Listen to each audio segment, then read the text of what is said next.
centre Trémar, atouts et opportunités, c'est ce thème qui a constitué le caractère essentiel de la conférence sur le choix de l'orientation au métier de la logistique et des transports, organisée le vendredi 21 octobre 2022 au siège du Conseil congolais des chargeurs dans la capitale économique Pointe-Noire. Parler des métiers qui constituent ce centre d'excellence en logistique et transport, évoquer leurs spécificités, leur évolution et leur avenir a été tout le sens de cette rencontre qui a permis aux participants de mieux comprendre les enjeux et les réalités de ce secteur. Les dirigeants d'entreprises, très au fait des enjeux et des réalités de cet univers, ont tour à tour présenté au travers des thèmes spécifiques les pratiques de ces métiers. Dans le premier panel, Dominique Candide Fabrice Koumoubulas, directeur général du Conseil congolais des chargeurs, a présenté un vaste horizon de ses ambitions. Alors, au niveau de la conduite, nous avons déjà l'accompagnement et finalement le partenariat avec la Direction générale des transports terrestres qui sont partenaires, de sorte à ce que nous commençons déjà à professionnaliser la conduite au niveau du Congo. Faire de sorte à ce que nous ayons des conducteurs intelligents avec effectivement une conduite professionnalisante, parce que les études réalisées démontrent que 90% des accidents réalisés, c'est dû au fait que les conducteurs ne sont pas professionnels. Soit il y a des aspects liés à l'alcoolémie, et d'où la nécessité d'instaurer le test de l'alcoolémie au niveau de la conduite urbaine et interurbaine. Quand on a pris de l'alcool, on ne devrait normalement pas conduire. C'est les causes de l'accident. C'est le cause du fait qu'on n'a pas la maîtrise du code de la route. C'est le fait qu'il y a beaucoup d'autres aspects. Et c'est pour ça que nous avons pensé finalement professionnaliser ce métier pour que nous puissions le faire comme dans d'autres pays, si l'on veut devenir un pays compétitif, effectivement avec des structures compétitives. Quand on regarde le contenu de la formation, c'est un contenu intelligent qui tient compte de beaucoup de paramètres. Parce que dans le cadre, par exemple, de la conduite, nous sommes en train de former une conduite intelligente, donc on associe à ça tous les aspects de conduite, la conduite intelligente, et à la sûreté, à la sécurité, à la conduite défensive, à la conduite offensive, il y a le secourisme. Mais à la fin de ça, c'est que nous formons, on va effectivement avoir en même temps les organisateurs de transport. Ça veut dire que vous n'êtes pas que conducteur, mais organisateur de transport, tels que Océan du Nord, tels que Transponi, qui sont, vous pouvez être par exemple transporteur, mais vous n'êtes pas organisateur de transport. Donc, on vous forme pour que vous deveniez également les organisateurs de transport, c'est une prestation logistique. Transporteur, vous avez donc un certificat qui vous donnera droit à devenir un conducteur urbain, interurbain. Donc, on formera par exemple dans tous les métiers de transport que nous avons dit, les ambulanciers, parce qu'aujourd'hui, on les forme où? Ceux qui doivent déménager. Et donc, il y a des prix attractifs. Mais à côté de ça, nous avons donc la formation initiale des conducteurs qui doit commencer à partir déjà du 15 novembre, puisque déjà, je suppose qu'il y a déjà l'équipement, les troncs communs, vous avez déjà l'amphi et tout, les profs sont disponibles, les professionnels. Mais on a tenu compte effectivement des prix, on s'est dit, on ne devrait pas trop effectivement aller au-delà. C'est une formation qui coûte très cher. Quand les parents d'élèves envoient leurs enfants à l'étranger, en Afrique de l'Ouest, par exemple, puisqu'on a fait la rente de tous ces pays. Mais pour le cas du Congo, nous, au centre Trémar, par exemple, les frais d'inscription au niveau des premières années Mais nous le faisons à 62 500. 62 500. Mais parce qu'on se dit qu'on tient compte du poids financier des parents. Donc, puisqu'on va se battre à ce que les sociétés doivent quand même accompagner. Mais pour le lancement, on pense qu'on ne devrait pas trop... et c'est les prix que nous avons effectivement décidé en conseil d'administration extraordinaire, donc le samedi passé, en présence donc, du président du conseil d'administration, M. Jean-Louis Osso, le conseiller du ministère des Transports en charge de ces questions. De l'école à l'emploi, le chaînon manquant, c'est le thème développé par le docteur Roger Mukwege, acteur au développement, qui s'est appesanti sur l'orientation socio-professionnelle et scolaire qui débouche sur un emploi, concept qui a d'ailleurs suscité une forte attention des élèves présents à cette conférence. En somme, il y a chômage des jeunes parce que l'école, le corps enseignant n'arrive pas à faire le deuil de l'école du savoir au profit de l'école de la compétence. Il faudrait que l'école devienne l'école de la compétence et non pas l'école du savoir. Pour que l'insertion socio-professionnelle des jeunes s'améliore, il faut que l'école devienne une école qui forme aux compétences que recherche l'entreprise. Et c'est un petit peu l'ADN du centre Trainmar. Former les gens, les jeunes, dans les métiers dont les entreprises de la filière transport et logistique auront besoin.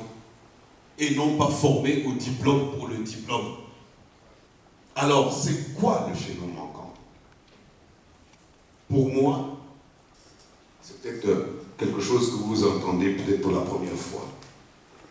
Mais pourquoi, pour améliorer l'insertion socio-professionnelle des jeunes, il faudrait parler du projet professionnel.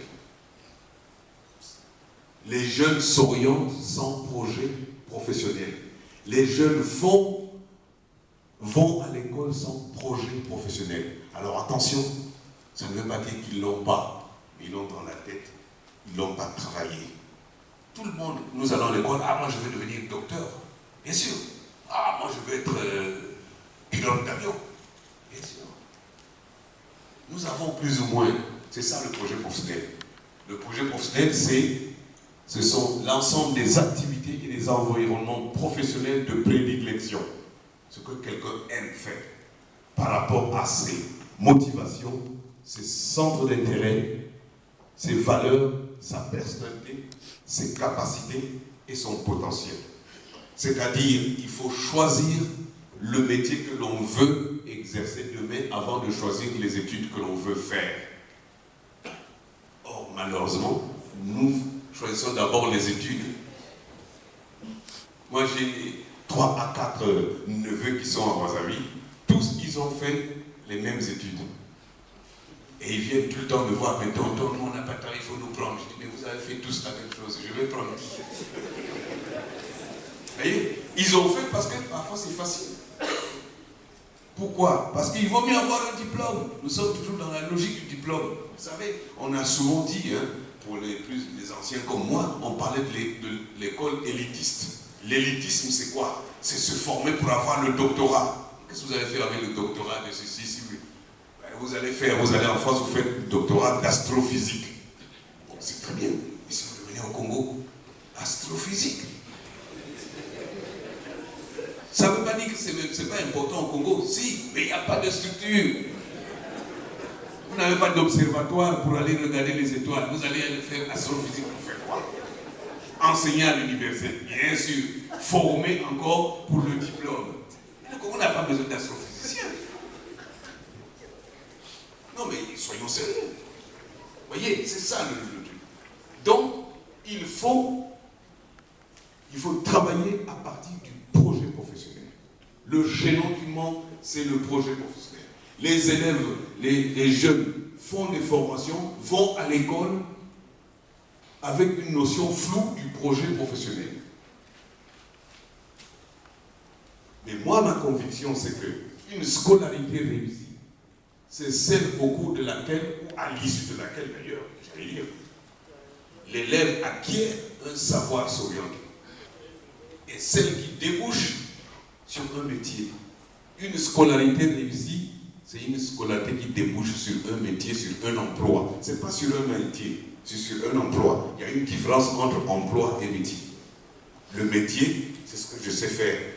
L'emploi, c'est là où je gagne mon pain. Je peux avoir un métier, je suis maçon, mais si je n'ai pas mon entreprise, il faut que je me débrouille, il faut que je cherche. Je vais avoir un emploi. Donc, la scolarité réussie, c'est celle qui débouche sur un emploi. Sinon, ce sera une scolarité perdue.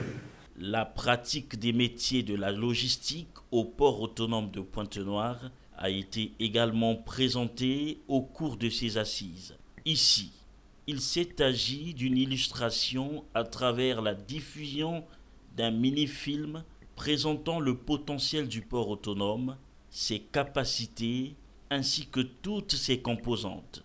Le port de Pointe-Noire, la pratique de la logistique, elle devrait se comprendre premièrement d'abord par la vocation de transit du Congo. Il faut bien cerner pourquoi on dit que le Congo est un pays à vocation de transit. Le deuxième aspect, la présentation du port de Pointe-Noire, nous l'avons suivi déjà à travers le film, donc on va faire abstraction de cela.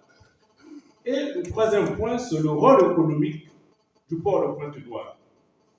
Et puis, en quatrième lieu, nous aurons le port en tant que plateforme logistique. Le port en lui-même, tel que nous l'avons vu, à travers étant le terminal portuaire de ce vaste hinterland que nous desservons par donc une intense activité multimodale, le port tout naturellement est une plateforme logistique. Une plateforme logistique parce que le port est un endroit géographique par lequel transitent des marchandises et ou des passagers. C'est un lieu de croisement de l'ensemble de ces différents modes de transport. Ça veut dire que dans notre position d'autorité portuaire, nous devions comprendre comment fonctionnent ces différents modes de transport. Le port est un lieu d'interaction entre plusieurs acteurs économiques et administratifs. C'est le siège de plusieurs activités commerciales qui concourent à travers une chaîne à satisfaire une clientèle à moindre coût et délai. D'un point de vue logistique, c'est quoi un port? C'est un ensemble de moyens stratégiques et opérationnels permettant d'optimiser les fonctions intermodales dans la chaîne. C'est aussi une démarche permettant de rendre plus rapide et plus efficient que rapide les différentes opérations dans un port. C'est la science de l'optimisation de la chaîne de passage portuaire. Tout est logistique au niveau du port de Pointe-Noire. L'autorité portuaire a donc pour mission la coordination de cette chaîne. Et comment on peut coordonner une chaîne qui fait interagir plusieurs acteurs de métiers différents sans pourtant connaître ces métiers. Dans le cadre de ces métiers, nous avons des courtiers maritimes, nous avons des assureurs maritimes, nous avons des réparateurs de conteneurs, tout cela il en a parlé, mais je vais tout simplement insister que l'ensemble, tous ceux qui sont sur la partie, je dirais, gauche, ce sont des intervenants qui fournissent des services. Mais qui fournissent des services à deux types, à deux catégories de clients que nous devons satisfaire. C'est-à-dire les armateurs, ceux qui équipent et exploitent les navires pour la navigation commerciale. Entre parenthèses, c'est une définition vraiment simpliste. Ensuite, nous avons les chargeurs. C'est le propriétaire de la marchandise. C'est celui qui expédie une marchandise dans le cadre d'une opération internationale. Donc, si je dois encore me résumer à ce niveau, nous sommes, et les armateurs, et le port, et les autres intervenants, nous sommes au service du chargeur. Les participants ont manifesté le désir de s'intéresser au métier de la logistique et des transports. J'ai appris de tout temps de choses et je me dis ça va vraiment m'aider pour l'avenir. En fait, je ne m'étais jamais rendu compte à quel point les transports, la logistique et les transports avaient une telle importance pour nous. Mais grâce à ce que nous avons appris ici, ça m'aidera à m'orienter plus dans l'avenir et à découvrir. Et à m'améliorer. Ce qu'ils ont fait, c'est quelque chose de formidable. De nous aider à nous améliorer. Parce que cela n'est pas seulement pour eux, mais c'est aussi pour nous. C'est pour nous faire du bien en fait. Donc ça nous fait plaisir et c'est vraiment bien. Ça n'arrive pas souvent dans les pays africains et penser que ça peut arriver au Congo, vraiment, ça m'a choqué. Mais lorsque j'ai appris cela, ça m'a donné un peu de plaisir et ça a ajouté une chose importante de mon cerveau pour savoir que ces choses peuvent arriver en bon effort au Congo. On a beaucoup appris et je veux leur dire qu'ils ont manqué un événement qui était grandiose parce que c'est bien passé. Le centre Trémar, qui forme à un large spectre des métiers aux opportunités plus fabuleuses les unes que les autres, ambitionne de façonner des acteurs capables de répondre à la demande en compétences des secteurs de transport et de la logistique où l'à peu près et l'approximation ne sont plus tolérés.